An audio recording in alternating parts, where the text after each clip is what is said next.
ও ভাবির সাথে লাইন করে ফেলিছে, 3টের সময় গেছে, আমার ভাইরা খোঁজ রেখে রেখে একদিন যাই আটকাইছে, পিছনে একটা বেড়ার ভাঙাচুরা জায়গা ছিল, বেরোয় এসে জায়নামাজের পাটিতে বসে, জায়নামাজের পাটিতে সিজদায় পড়ে রয়েছে, ঘরের বিকেতে উঠে গেছে, এই ওঠ সিজদাতে, বলছে আমি এখন আসমানে 7 আসমানে চলে গেছি রে, সিজদা দিয়ে আমার টেনে তুলছে, মানে কি আমি তাহাজ্জুদে, বলছে তুই তাহাজ্জুদ এটা তো জানি, তুই তো আল্লাহ ওয়ালা এটাও মানি, তুই তো পরহেজগার, কিন্তু তোর স্যান্ডেল ভাবির খাটের তলে কেন?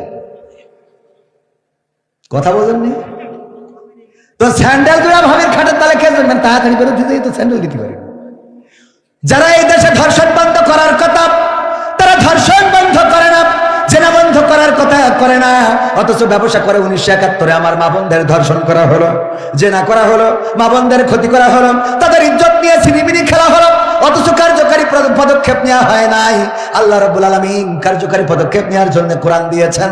কোরআনের আইন যদি কায়েম হয়ে যায়, আর এই মনিরামপুরে যদি একটা শাস্তি কার্যকর হয়, গোটা বাংলাদেশের মানুষ এই ক্যামেরার মাধ্যমে দেখবে, ভিডিও দেখবে, ইউটিউবে দেখবে, ওয়েব নিউজ গুলো, নিউজ চ্যানেলগুলোতে দেখবে। বাংলাদেশ বেতার, বিটিভি এখন তো লেবুস চাষ করে না, ওরাও এইটা দেখাবে। আজকে দেখলাম সময় টিভি, মিজানুর রহমান আজহারি ভাইয়ের আলোচনা পর্যন্ত লাইভ দিচ্ছে সময় টিভিতে। যদি দেখে থাকেন আপনাদের চোখের সামনে পড়ে থাকতে পারে, এখন সময় টিভিও অসময়ের কাজ করা শুরু করেছে। ঠিক আছে আমার ভাইরা, এইভাবে যখন দেখাবেন, দেখানোর পরে গোটা বাংলাদেশে আর জেনার বিরুদ্ধে কি কোনো ধর্ষণের বিরুদ্ধে আর ওয়াজ করার দরকার হবে না? হবে না। এই জন্য আইনুদ্দিন আল আজাদ ভাই বললেন, কি হবে যুবক নামের বোঝা হয়ে এই ধরাতে, যেখানে মা বোনেরা ধর্ষিতা হয় দিনে রাতে, যৌবনের সার্থকতা ঘুষিবে সকল ব্যথা, যৌবনের সার্থকতা ঘুষিবে সকল ব্যথা।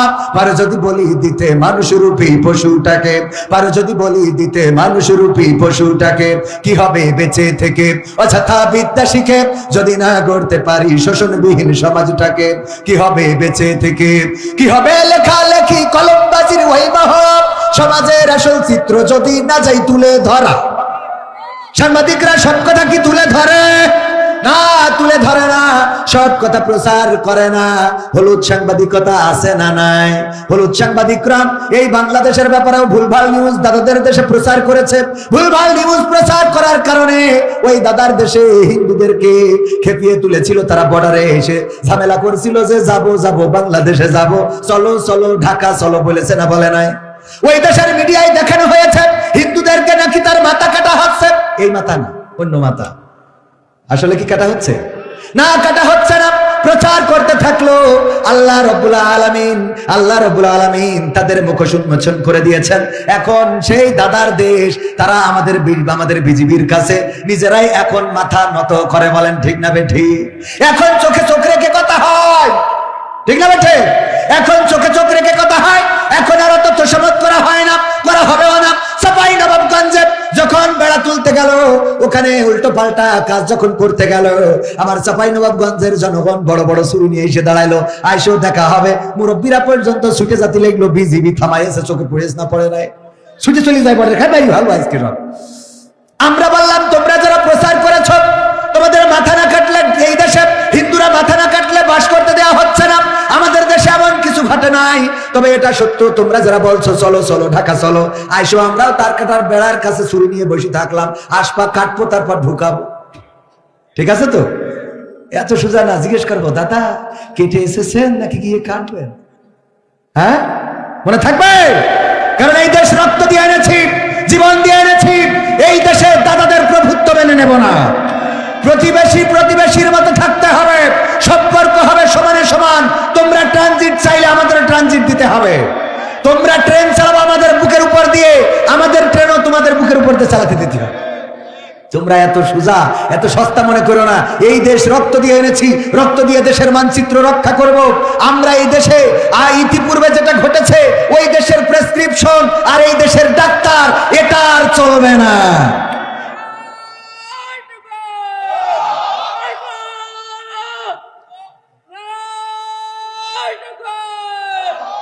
আলহামদুলিল্লাহ, আলহামদুলিল্লাহ। দেখেন দেখেন, এই মানুষটা প্রতিবন্ধী, তার মধ্যেও জিহাদি চেতনা আছে না নাই? এই মানুষগুলোকে মূল্যায়ন করবেন। এই মানুষগুলো দেখেন, ভালো করে কথা বলতে না পারলেও কারো মনে হয়নি স্লোগান দেওয়ার, ওর মধ্যে একটা স্প্রিয়া তৈরি হয়ে গেছে। আল্লাহ রাব্বুল আলামিন এই মানুষদেরকে কবুল করে নিন, সুস্থ করে দিন। বলেন আমিন। তো এই জন্য আমাদের এই দেশে আমরা এই দেশের মানচিত্র এনেছি রক্ত দিয়ে, এই দেশের মানচিত্র রক্ত দিয়ে রক্ষা করবো। রাজি আছেন ইনশাআল্লাহ? আর দাদাদের প্রেসক্রিপশনে এই দেশ চলবে না, দাদাদের প্রোডাক্ট দাদাদের দেশে চলে গেছে। এই দেশে যারা আছে তারা দেশপ্রেমিক, দেশপ্রেমিকরা দেশ ছাড়ে না, তারা রক্ত দিয়ে প্রমাণ করে, ফাঁসির কাস্টে ঝুলে প্রমাণ করে, তারা জীবন দিয়ে প্রমাণ করে, জীবন দিতে রাজি, রক্ত দিতে রাজি, শহীদ হতে রাজি। কিন্তু আমরা বাংলাদেশের মানচিত্রের 1 ইঞ্চি মাটি ছেড়ে দিতে রাজি নই। সেই তাওহীদি জনতা আছে না নাই? আছে না নাই? কিন্তু আমার দেশে এখনো ষড়যন্ত্র থেমে নাই। আমার অপর ভাইদেরকে বলেছে ক্ষমতায় আসলে দেশ স্বাভাবিক হয়ে যাবে, ভারতের সাথে সম্পর্ক স্বাভাবিক হয়ে যাবে। ব্যাস শুরু করে দিলেন আমাদের সাথে দ্বন্দ্ব। এই দ্বন্দ্ব করে লাভ নাই, কারণ তারা জানে কারা দেশ প্রেমিক আর কাদেরকে টাকা দিয়ে কিনা যায়। ঠিক না বেঠে? টাকা দিয়ে মুসলমানদের ইমান কিনা যায় না, আলেম ওলামার রক্ত কেনা যায় না, আলেম ওলামার ইমান বিক্রি করে না। এই দেশ থেকে আমার আলেম ওলামা সিদ্ধান্ত নিয়েছিল হিন্দুদের মন্দির পাহারা দেবে, দুর্গাপূজায় অনাকাঙ্ক্ষিত ঘটনা ঘটে নাই, বলেন ঠিক কিনা? সুতরাং আলেম ওলামারা এই দেশ রক্ষা করার জন্য সবচেয়ে উত্তম দেশপ্রেমিক হিসাবে মনে করি এই আলেমদের হাতে ক্ষমতার রাস্তা ছেড়ে দিয়ে দেখেন দেশ ভালো থাকবে, জাতি ভালো থাকবে, মানুষ ভালো থাকবে। আর যারা ওই যে মিজানুর রহমান আজহারি ভাই বলেছিল যে একদল খেয়ে গেছে আর একদল খাইতে চায়, অমনি মাথা গরম হয়ে গেল। আমি বললাম, বলতেছে ওরা আর শোনা যাবে না। আমি বললাম আপনি বোঝেনি নাই কার কথা বলেছে, কোন দলের নাম ধরেছে? কয় না। আমি বললাম আসলে বুঝাতে চেয়েছে একদল খেয়ে গেছে মানে আওয়ামী লীগ খেয়ে গেছে, আর একদল খাওয়ার জন্য বসে আছে মানে জামাত ইসলাম খাওয়ার জন্য বসে আছে। বলছে আমারে পাগল বুঝাও কেন? এই জামাত ইসলামরা খায়। আমি বললাম আপনারা খান, আমরা তো না, আমাদের নেতা বলেছে যে এইগুলো করা যাবে না। যদি করা না যায়, আপনি যদি করেন তাহলে আপনি তো নেতার কথাই মানেন না। কথা কয় না? আপনি তো নেতার কথাই মানেন না। কোন দলের নাম ধরা হয় নাই, শুধুমাত্র বলা হয়েছে একদল খেয়ে গেছে আর একদল খাওয়ার জন্য রেডি হয়ে আছে। এই খাওয়া দলটা হলো বাংলাদেশ সাদাবাজ পার্টি। ওটা বিএনপি না, আওয়ামী লীগ না, জামাত না, জাসদ না, বাসদ না, হেফাজত না। ওরা ওই করে খেয়ে বেড়ায়, ওরা সবসময় সুবিধা নিতে চায়, বলেন ঠিক কিনা? সুতরাং এদের বিরুদ্ধে দলমত নির্বিশেষে সবাই প্রতিবাদী হইতে হবে, তা না হইলে এই দেশ ভালো থাকবে কি হবে? লেখালেখি কলমবাজির ওই মহরব, সমাজের আসল চিত্র যদি না যাই তুলে ধরা। যদি ওই ঘুষের বলে কলমটা উল্টো চলে, যদি ওই হ্যালো কলে ক্যামেরা উল্টো বলে, তবে কি যাবে রোখা দুর্নীতিকে, তবে কি যাবে রোখা দুর্নীতিকে? কি হবে বেঁচে থেকে অযথা বিদ্যা শিখে যদি না গড়তে পারি শোষণবিহীন সমাজটাকে? কি হবে বেঁচে থেকে? কি হবে নামাজ রোজা ইমানদারির বড়াই করে কোরআনের কর্মীগুলো থাকে যদি কারাগারে? কি হবে নামাজ রোজা ইমানদারির বড়াই করে কোরআনের খাদেমগুলো থাকে যদি কারাগারে? মসজিদের কোণে বসে জিকির যত করো কইছি, জিকির আছে না নাই? এখন আবার নতুন জিকির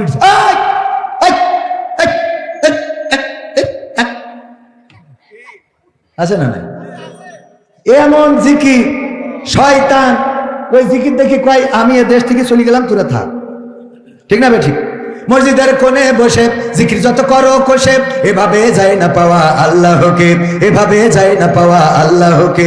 কি হবে বেঁচে থেকে অযথা বিদ্যা শিখে যদি না গড়তে পারি শোষণবিহীন সমাজটাকে? কি হবে বেঁচে থেকে? কি হবে আলেম হয়ে ইমাম সেজে মসজিদেতে পারো যদি সত্য কথা উচ্চ স্বরে না বলিতে?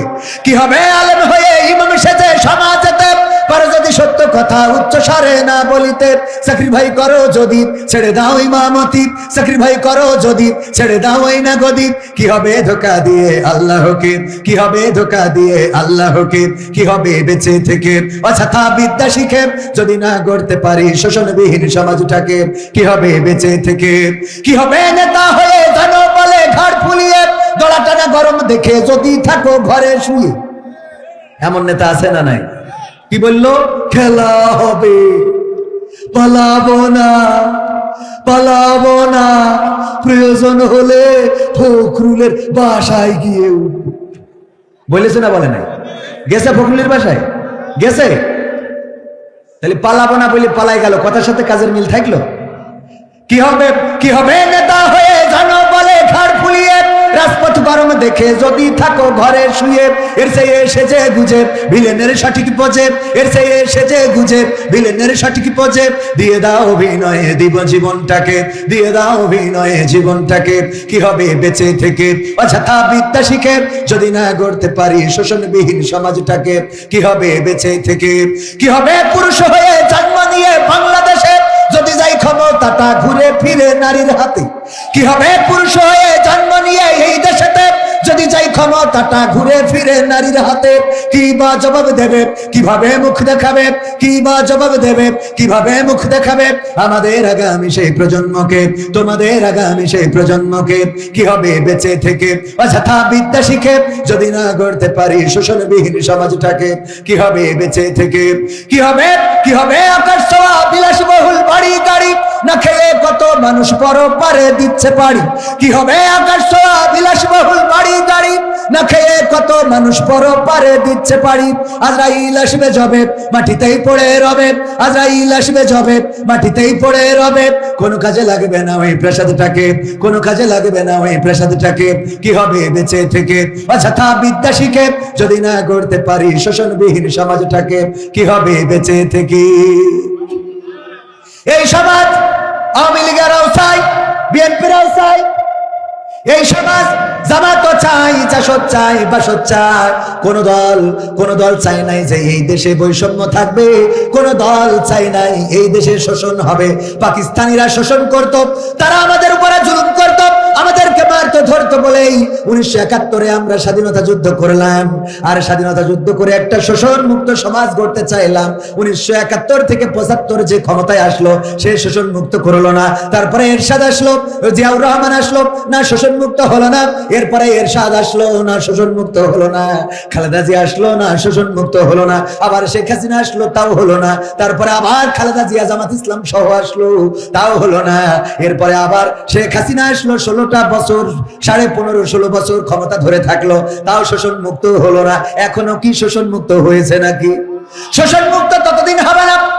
আপনি নোকিয়ার চার্জার নিয়ে আইফোনের মধ্যে ঢুকালে কি চার্জ হবে? চার্জ হবে? নোকিয়ার চার্জার যেমন আইফোনে ঢুকাইলে চার্জ হবে না, আইফোনের চার্জার যেমন নোকিয়ায় ঢুকাইলে চার্জ হবে না, তেমনি ভাবে আল্লাহর সৃষ্টি করা দুনিয়ায় আল্লাহর আইনের বাইরে যদি মানব রচিত কোনো আইন দিয়ে দেশ চালাতে চান, তাইলে সেই দেশে শান্তি হবে। শান্তি হবে। আল্লাহ রাব্বুল আলামিন যে পথ বলে দিয়েছেন, যে রাস্তা বলে দিয়েছেন, সেই রাস্তার বাইরে যারাই চলবে তারাই ক্ষতিগ্রস্ত হবে। সেই রাস্তার বাইরে যখনই চলবে তখনই ক্ষতিগ্রস্ত হবে। আর আল্লাহ রাব্বুল আলামিন যে রাস্তা দিয়েছেন সেই রাস্তায় যদি চলে তবে আল্লাহর রহমত এসে যাবে। আল্লাহ রাব্বুল আলামিন সেই দেশের উপরে রহম করবেন, সেই দেশের মানুষের উপরে রহম করবেন, সেই দেশে বরকত হবে, ফসলে ফসলে ভরে যাবে। মরুর প্রান্তরে যে মাঝে মাঝে চিন্তা করি আমার দেশের মানুষ আসে সৌদি আরবে কাজ করার জন্য, অথচ এই মরুভূমিতে না আছে গাছ, না আছে সবজি ক্ষেত, না আছে বাগুনের ক্ষেত, না আছে পাট, না আছে সোনালী আঁশ, না কিছু নাই, শুধু কিছু খাজুর গাছ। এই খাজুর গাছ তাও সব জায়গায় নাই, সেগুলো বাঁচায় রাখার জন্য আবার পানির ব্যবস্থা করতে হয়। তাও তো সৌদি আরবে সব জায়গায় পাতাল থেকে পানি ওঠে না। যে দেশ এত মরুভূমি, এত পাহাড়, এত পাথর, সেই দেশে আল্লাহ এত বরকত দিলেন যে বিশ্বের অন্যান্য দেশ থেকে সেই দেশে কামলা খাটতে যাওয়া লাগে। ঠিক না বেঠে? কেন দিলেন? আল্লাহ রাব্বুল আলামিন আইন কানুন মেনে চলার কারণে বিশ্বকাপের আয়োজন করলো কাতার। দেখেছেন না দেখেন নাই? কাতারে বিশ্বকাপের আয়োজন করে সেখানে কোরআন, আল্লাহ রাসূলের হাদিস সুন্দরভাবে প্রচার করার জন্য, ইসলাম প্রচার করার জন্য উন্মুক্ত করে দিলেন। কোরআন দিলেন ফ্রিতে। ওই জায়গায় ফুটবল খেলা দেখতে এসে অসংখ্য অমুসলিম ইসলাম কবুল করেছে না করে নাই? কোরআন তেলাওয়াত দিয়ে বিশ্বকাপের খেলা উদ্বোধন করেছিল। ওগো আমার ভাইরা, কাতারে যে দেখলাম সে দেশটাও মরুভূমি, মরুর প্রান্তর, সেখানে গাছ বাঁচানোর জন্য সরকার কত লাখ লাখ টাকা ব্যয় করে। সেই জায়গায় আমাদের দেশের মানুষ যায়। কাতারে এত বরকত কি করে হলো? আল্লাহ রাব্বুল আলামিন বরকত ঢেলে দিয়েছেন। এমনি ভাবে কুয়েতে গেলাম, সেখানেও একই অবস্থা। বাহরাইনে দেখলাম, তাও একই অবস্থা। এইসব দেশগুলোতে আমাদের দেশের লোক আছে না নাই? কথা কয় না? আছে না নাই? আল্লাহ বরকত ঢেলে দিয়েছেন।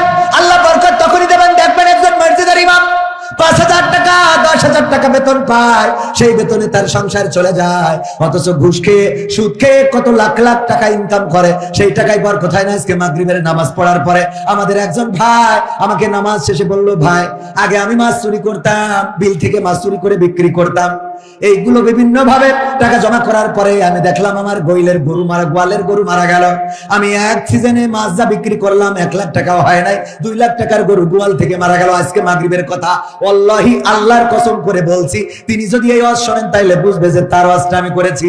আজকে মাগরিবের নামাজের পরে আমাকে বলতেছে, আগে যখন মাছ চুরি করতাম তখন বরকত ছিল না, কোনো না কোনো ক্ষতির মধ্যে পড়ে যেতাম। আমি যখন ইসলামী আন্দোলনের পথে আসলাম, যখন কোরআনের পথে আসলাম, নামাজি হইলাম, রোজাদার হইলাম, এখন আল্লাহর পথে চলি, আল্লাহ এতটাই বরকত দিয়েছেন। 2টা ছেলে মালয়েশিয়ায় পাঠাইছি, ওরা টাকা পাঠায় আর আমি এখন জমি কিনি। আল্লাহ বরকত দিয়েছেন। আজকের কথা যদি বলেন যে কে তার দেখবো, আমি তারও দেখা দিতে পারবো আমার গ্রামে, যাবেন। আজকে মাগরিবের নামাজের কথা, এভাবে অসংখ্য ঘটনা আছে। বরকত দেন কে? আল্লাহ বরকত ঢেলা দেন। ফাযকুরুনি আযকুরুকুম ওয়াশকুরুলি ওয়ালা তাকফুরুন। আল্লাহ বললেন তোমরা আমাকে স্মরণ করো, আমিও তোমাদের স্মরণ করব। তোমরা আমার জিকির করো, আমি তোমাদের স্মরণ করব। আর আমার নিয়ামত পাওয়ার পরে অকৃতজ্ঞ হয়ো না।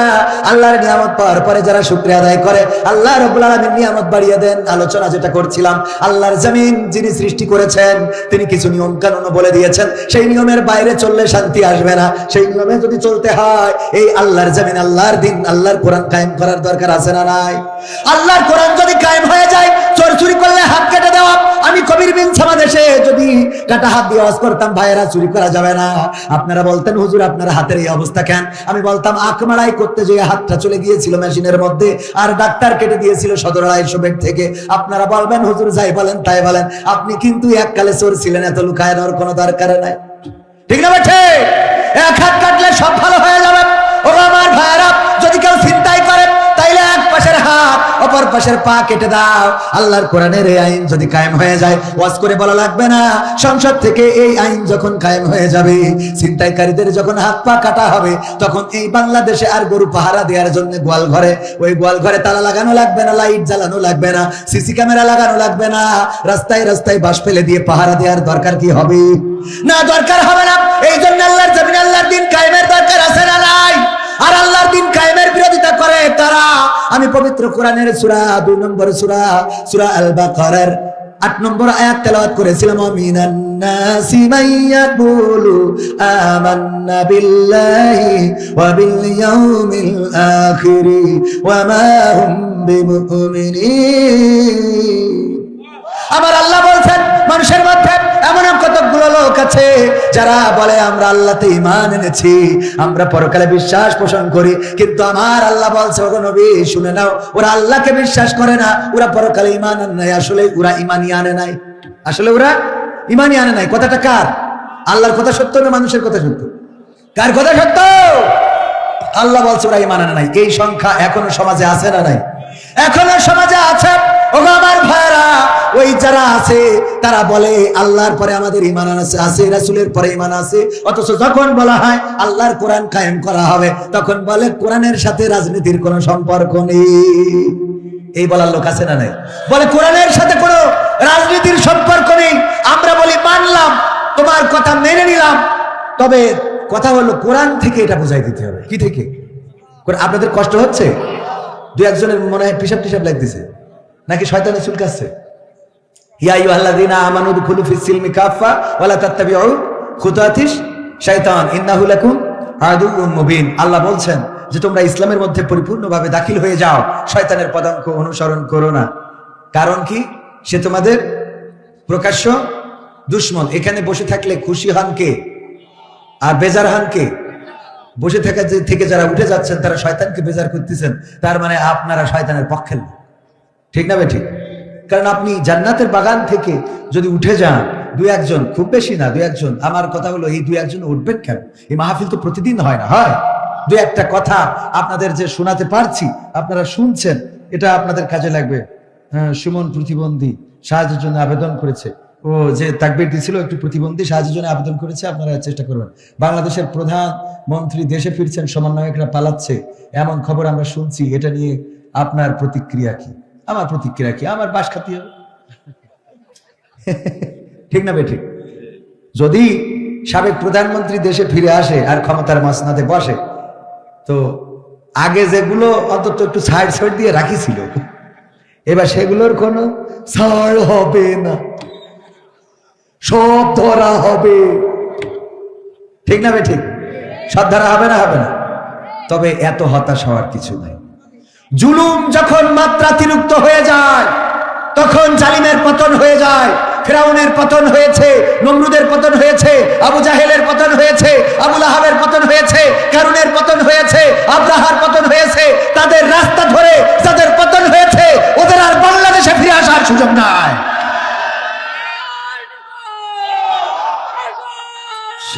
সম্মানিত ভাইয়েরা, সম্মানিত ভাইয়েরা, সম্মানিত ভাইয়েরা, এই যে ফিরে আসার যে অপপ্রচার প্রোপাগান্ডা চালাচ্ছে, তারা মাঝে মাঝে একটু ঝাঁকুনি দিয়ে দেখতে চায় যে তাদের কর্মীরা ঠিক আছে কিনা। তো কর্মী কিছু এখনো তো ঠিক আছে বলে, আগেই তো ভালো ছিলাম। তাদেরকে বলতে চাই, তোদের সংসদ ধরে সব পালিয়ে গেল, এরপরেও এই দলের পক্ষে যারা কথা বলিস তোদের লজ্জা আর কোনোভাবে দেওয়া সম্ভব না। ঠিক না? আমি ঠিক। আমাদের মাহমুদুল হাসান জিয়াদি ভাই বলতো, ওয়াজ করে বাড়ি যাচ্ছে, দেখে যে এই মোড়ের মাথায় একজন পায়খানা করতেছে, তো তখন তো মোটরসাইকেল ওয়াজ করে বেড়াতে। মনে আছে? মাহমুদুল হাসান জিয়াদির নাম শুনেছেন আপনারা? মারা গেছে রাহিমাহুল্লাহ, আল্লাহ তার কবরকে জান্নাতের বাগান বানান। আমার আব্বার সাথে বক্তা। তো উনি বলতেছে একটু লজ্জা দেওয়ার জন্য কি করলাম, মোটরসাইকেলের হ্যান্ডেলটা ঘুরাই ধরেছি, যাতে ও একটু লজ্জা পায়, যার জীবনে যেন রাস্তার পাশে এই কাজ না করে। ও করিস কি লুঙ্গি তুলে মুখ ঢেকে চুপচাপ বসে আছে, যে নিষেধতে যা হয় হোক উপরে যেন কেউ না দেখে। কথা কি বোঝা গেছে? নিষেধতে যা হয় হোক উপরে যেন কেউ না দেখে। তো এদের লজ্জা শরম ওই লাইট মেরেও হবে না। কথা কয় না। গোটা সংসদ ধরে স্বরাষ্ট্রমন্ত্রী ভারতের মিডিয়ায় সাক্ষাৎকার দিয়েছে যে দেশে যদি আইনের শাসন ফিরে আসে তাহলে উনিও দেশে ফিরে আসবে। ইতিপূর্বে আইনের শাসন ছিল। আইনের শাসন যদি থাকে তাহলে ইলিয়াসকে ফিরিয়ে দাও। গুমকৃত নেতা, অসংখ্য শহীদ, অসংখ্য ছাত্র, এই ছাত্র জনতার বুকে গুলি চালানো হলো। আবু সাইদের বুকের রক্ত শুধু না, জীবনটা নিয়ে নিল। শান্ত মুগ্ধের রক্ত গেল, জীবন গেল। কোন অপরাধ? অপরাধটা কি? আল্লামা সাইদি 13টা বছর কারাগারে, অপরাধটা কি? কোরআনের পাখীদেরকে, জামাতের নেতৃবৃন্দদেরকে তাদের ফাঁসির কাস্টে ঝুলানো হলো, অপরাধটা কি? যার নামে মামলা, মুখে আছে দাড়ি, যার মামলা আছে নামে তার, বলেন ঠিক কিনা? আলেম ওলামা, মুফতি, মুহাদ্দিস, কার নামে? মামুনুল হক। অপরাধ কি ছিল? আমির হামজা, অপরাধ কি ছিল? রফিকুল ইসলাম মাদানী, মানুষটাই ছোট, ও যদি একটা বোমা ধরায় ও তো ওই ধরি কাঁদতে কাঁদতে মরে যাবে। ঠিক না? ঠিক। এই মানুষটার অপরাধ কি? এইটুক মানুষেরও তো ধরি নিয়ে রিমান্ডে দিতে হইলো। একটুখানি মানুষ। কথা কয় না। ওই সময় আইনের শাসন ছিল, এখন আইনের শাসন খোঁজো। কিসের আইনের শাসন? আগে ছিল স্বৈরাচারের শাসন। স্বৈরাচারের বাংলাদেশে বলে ডক্টর ইউনূস পালাই গেছে, আজকে বাড়ি এসেছে, আজ দেশে এসেছে। ডক্টর ইউনূস পালাবে কেন? ডক্টর ইউনূস পালাবে, আমরা কি মরে গেছি? আমরা আর এক ইউনূস বসাবো। কথা কয় না। কিন্তু তোমাদের বসানো হবে না, আর এক ইউনূস বসাবো। ভয় পাওয়ার কিছু নেই। গতকালকে সমন্বয়ক, আমার আইফোনে ছবি ভিডিও করা আছে, সমন্বয়ক হাসনাত আব্দুল্লাহ গতকাল এসেছিল। একই প্রোগ্রামে ছিলাম। আমাকে দেখার পরে আমি ওনাকে সালাম কালাম দেওয়ার পরে উনি বলতেছে, আপনার মনে আছে যে আজ থেকে 2 বছর আগে অমুক জায়গায় অমুক গাছের নিচে দেখা হয়েছিল অমুক মসজিদের সামনে? আমি বললাম, তখন তো আমিও ছিলাম সাধারণ, আপনিও ছিলেন সাধারণ, এখন তো আপনি হয়ে গেছেন অসাধারণ ব্যক্তিত্ব, আর আমি সেই সাধারণের জায়গায় পড়ে আছি। বুকের মধ্যে জড়াই ধরলেন। কি বলেন কবির ভাই, আপনারা কোথায় আর আমরা কোথায়? একজন ছাত্র আন্দোলনের অন্যতম নেতা সমন্বয়ক হাসনাত আব্দুল্লাহ বুকে জড়িয়ে ধরলেন। এই তো হতে হবে উদারতা। এটা হতে হবে কি? উদারতা। একজন শাসককে জনগণের প্রতি সহৃদয়বান হতে হবে। ওমর রাদিয়াল্লাহু আনহু যখন কুফাতে গেলেন, কুফায় যাওয়ার পরে কুফারা বললো যদি ওমর নিজে আসে তাইলে আমরা তার প্রস্তাব মেনে নেবো। মানে ওরা ট্যাক্স দেবে না। কি দেবে না? ট্যাক্স দেবে না, ভ্যাট দেবে না, সরকারকে খাজনা দেবে না। বললো ওমর যদি সরাসরি আসে তাইলে দেবো। ওমর রাদিয়াল্লাহু আনহু বললো যাবো।